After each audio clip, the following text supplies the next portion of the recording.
Bonjour à toutes et à tous et bienvenue dans ce nouveau numéro de 7 à la une. Alors vous le savez, cette émission a vocation à vous présenter les grands titres du 7 qui sort ce mardi et à approfondir l'un des sujets avec un invité. Dans quelques instants, nous recevrons Frédéric Brousse, l'organisateur du Food Truck Festival. 15 concerts, 65 food trucks réunis à Buxerolles de jeudi à dimanche. On en parle tout à l'heure. Lui a levé pas moins de 10 millions de dollars en 3 mois grâce à la crypto-monnaie. Le poitevin Hugo Manteau va utiliser ses fonds pour accélérer le développement de sa start-up Cowatt, dédiée à l'installation de bornes de recharge innovantes pour les véhicules électriques. Certains ne le prenaient pas au sérieux au début. Le Web3 lui a offert de nouvelles opportunités. On vous explique tout dans le 7. Savez-vous ce que signifient les initiales HPI ? Vous connaissez peut-être la série diffusée sur TF1 dans laquelle la comédienne Audrey Fleurot interprète une consultante de la police lilloise, plutôt réfractaire à l'autorité. Il s'agit des hauts potentiels intellectuels. Leur QI avoisine les 160. Ils comprennent vite, mais leur comportement les démarque souvent en société. Ils sont hypersensibles à tout ce qui les entoure. Depuis quelques mois, le centre hospitalier Laborie de Poitiers adapte sa prise en charge à ses patients. 2 psychologues leur apprennent à vivre avec. Sans transition, c'est souvent difficile pour un enfant de surmonter la séparation de ses parents ou la perte d'un proche. Pour eux, l'association Écouti propose des parcours de reliance en 5 étapes pour les aider à se projeter. On vous explique tout dans le 7 de ce mardi. On vous parle aussi cette semaine de sport. C'est un fait avéré, les adolescentes sont plus sédentaires que leurs homologues masculins. Alors problème, après 40 ans, on observe chez la femme des chiffres inquiétants de surmortalité liés à une déficience cardiovasculaire.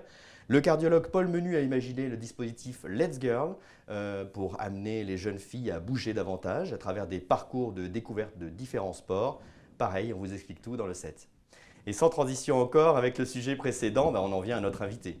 Il est l'organisateur du Food Truck Festival 86, de jeudi à dimanche au parc des Bizets à Buxerolles. Frédéric Brousse, bonjour. Bonjour. Alors, première question très générale.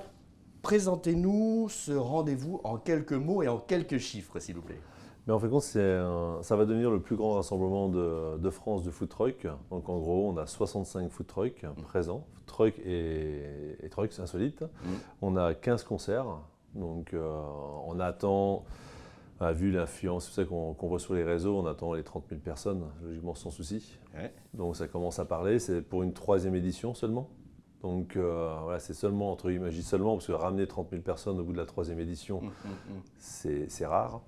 Donc voilà un petit peu les chiffres. Après, au niveau des repas, on attend de faire plus de 30 000 repas sur le week-end. Enfin, c'est assez important. Ouais, c'est vrai que c'est un événement assez important. Le plus grand rassemblement de food trucks de France, vous confirmez? Je le confirme. Alors c'est un festival qui se veut convivial, familial. Et gratuit, notamment, l'entrée en tout cas, évidemment. Ça veut dire que les gens pourront venir, revenir, c'est comme ça que ça va fonctionner en fait. Tout à fait, c'est l'entrée gratuite, donc ils peuvent rentrer, repartir, revenir 2 heures après. On va nous calculer les entrées avec des petits comptages, etc. pour faire les statistiques à la fin. Mais c'est un point important pour moi de créer des événements où en gros l'entrée est gratuite. Donc idem les concerts. Et 65 food trucks, alors il y a les food trucks insolites effectivement, mais au niveau de la nourriture, de l'alimentation, on a des saveurs du monde entier. Oui, on a vraiment le but, c'était pas de se retrouver avec 10 food trucks de burgers, 10 food trucks de pizza, c'est de dire voilà, il n'y en a pas plus de 2. À part les burgers, je crois qu'on doit être 4, je crois 4 ou 5, ça reste un produit que les gens recherchent. Donc, mais après, voilà, il y a africain, polonais, portugais, espagnol, belge, américain, français un petit peu. On les a pas oubliés. Donc voilà, il y a un peu de tout. C'est surprenant comme événement et puis c'est l'occasion d'aller picorer une entrée là, un plat principal ici et puis un dessert ailleurs, quoi. C'est l'idée. Oui, et puis même entre copains, ça permet aussi de se dire à un moment donné, quand on va dans un restaurant ou dans des endroits où on mange, si vous êtes 2, 5 ou 10, on va tous manger plus ou moins la même chose. Là, vous partez tous faire la queue à gauche à droite, le moins que possible, vous allez chercher à manger et vous retrouvez tous à la table. Donc vous allez avoir un copain qui va manger africain, l'autre qui va manger belge, l'autre américain, français, japonais, et vous êtes tous ensemble. Alors vous avez vous-même créé en 2015 FB Food Trucks, spécialiste dans les burgers, les fricadelles, les frites et la bière belge. Les 3 camions noirs, évidemment, sont reconnaissables sur les routes de la Vienne. Les food trucks, On a l'impression que c'est un vrai phénomène en ce moment. Comment vous l'expliquez, vous, et est-ce qu'on mange bien dans un food truck? Ouais, la petite question qui fâche. Non, en fin de compte, c'est le food truck. Aujourd'hui, on entend à chaque fois, oui, les food trucks, c'est génial, etc. Il ne faut pas oublier d'où on vient. On vient, voilà, ça a été des années de galère où c'était très très dur de rentrer à gauche, à droite. On nous demandait s'il y avait moyen de rester chez les copains dans les parkings privés. On ne voulait pas trop de nous dans les mairies. D'accord. Des mairies nous ont ouvert les portes et on ne va pas se mentir, des événements comme le Food Truck Festival ont permis aussi de mettre en avant la cuisine. On avait une belle image des food trucks. Pourquoi? Juste pour la bêtise humaine, où on avait cette image de dire, on rend compte que le food truck c'était de la malbouffe. Alors là, on va pouvoir faire un bac plus 15 pour sortir ça, mais voilà, c'était un peu dommage. Et donc là, ça permet des événements comme le Food Truck Festival, comme il y en a d'autres, mais un peu moins importants ailleurs en France, ça a permis aussi de mettre en avant. Et c'est vrai que les gens, quand ils ont fini de commander, ils n'ont qu'une chose à faire, c'est à vous regarder cuisiner. Oui, c'est vrai. Donc c'est rigolo et voilà, et les gens se rendent compte. Et puis après, c'est une cuisine, mais ça ne fera pas disparaître la restauration. Comme les réseaux n'ont pas fait disparaître les journaux. Voilà, c'est pas une concurrence. C'est pas du tout, c'est un plus. Et voilà, on vient chez nous parce qu'on n'a pas le temps, on part manger dans la rue, dans la voiture, etc. Donc voilà pourquoi ça a vraiment changé. Et depuis 5-6 ans, pas parce que depuis qu'on est arrivé, mais depuis 5-6 ans, on a fait évoluer pas mal de choses, surtout dans la région. Vraiment cette vision de la restauration, oui, on a le droit de manger dehors, on n'a plus le temps, ou on veut débaucher plus tôt, donc on prend une pause plus courte le midi, et donc on va chercher plus des food trucks où ça peut aller plus vite.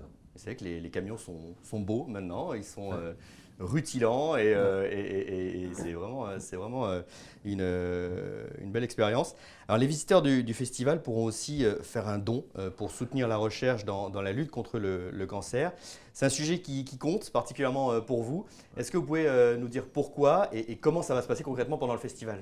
Mais en fait, le pourquoi, c'est pour ceux qui me connaissent, voilà, j'ai perdu maman du cancer du pancréas. Donc, quand j'ai créé l'événement en 2018, on venait d'apprendre qu'elle avait attrapé cette cochonnerie, pour être poli.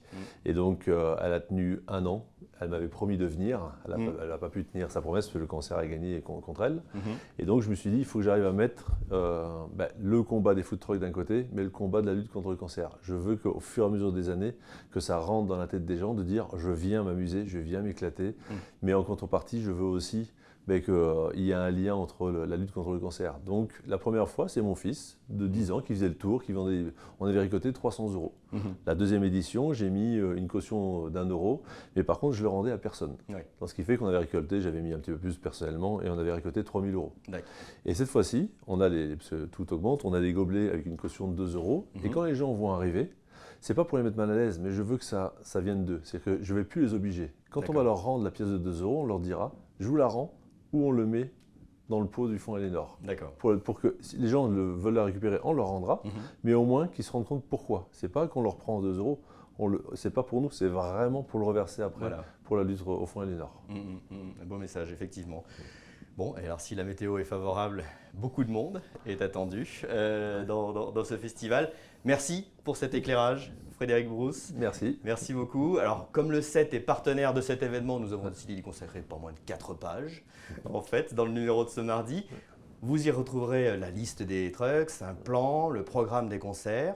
Et de notre côté, on se retrouve mardi prochain pour un nouveau numéro de 7 à la 1. Et en attendant, n'oubliez pas de toujours multiplier les sources d'informations, commençant par le 7, bien sûr. Bonne lecture.